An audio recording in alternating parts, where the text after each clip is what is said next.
Studio Khusrupur Patna.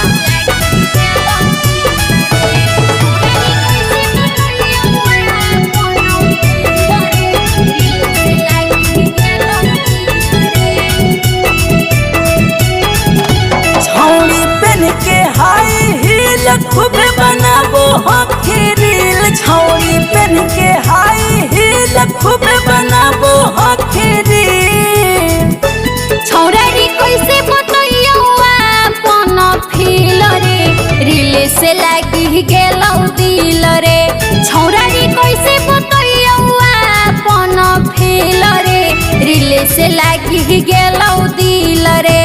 छौड़ी पहन के हाई हील खूब बनाबो हॉकी रील। छौड़ी पहन के हाई हील खूब बनाबो हॉकी रील। छौड़ा रे कैसे बतैयो अपन फील रे, रील से लागी गेलौ दिल रे। छौड़ा रे कैसे बतैयो अपन फील रे, रील से लागी गेलौ दिल रे।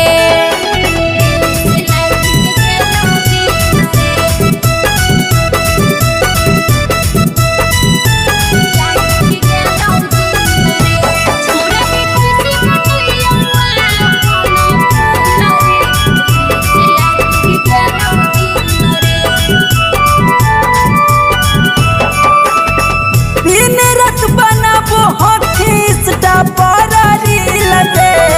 देखी के हमर दिमागवा गेलौ हिल दे।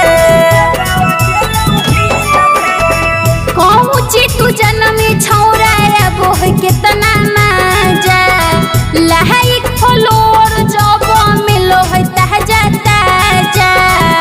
घर में दिल हो सब ढील यही से करो हियाटा कील। घर में दिल हो सब ढील यही से करो हियाटा कील।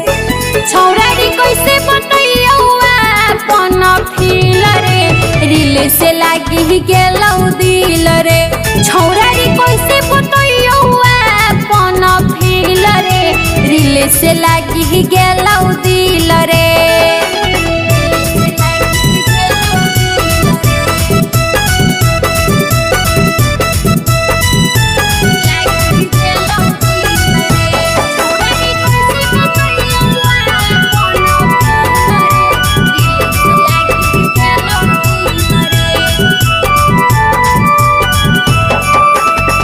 जब जब चालू करो हाथी मोबाइल के, इंस्टाग्राम के छौड़ी खुल जा हम फाइल के।